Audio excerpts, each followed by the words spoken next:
Ayan guys, yung alaga kong aso dito gustong lumabas. Ayan oh, nakaabang sa gate. Chloe, lalabas ka? Chloe, balik dito, dali. Ikaw muna. Oh, please. Please muna. Bago lalabas. Oh, please. Please. Ayan, talaga mabait talaga yan. Pagpatuloy mo yung kabitan mo, Chloe, ha? Tapos huwag ka makipag-away doon sa labas, ha? Pag lumabas ka, ha? Ha? Huwag ka makipag-away. Ha? Tinuturo ko sa'yo, huwag ka makipag-away doon sa mga matatanda.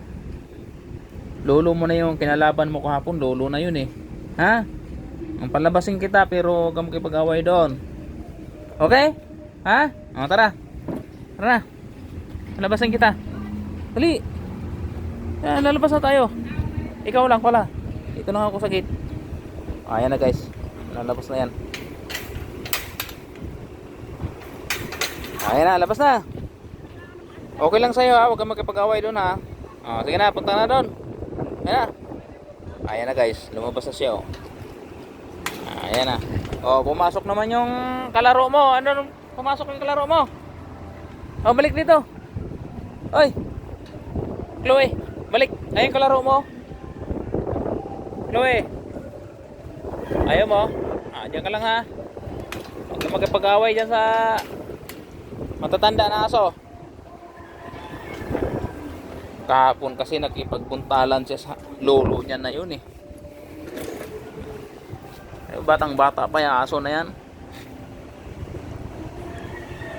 Ayan lang guys. Mabait kasi yung aso kong alaga na yan.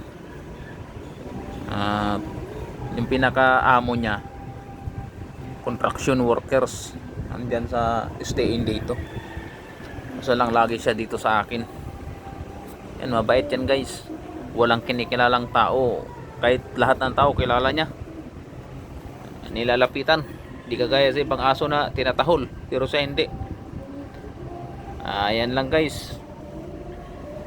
Maraming salamat. God bless you.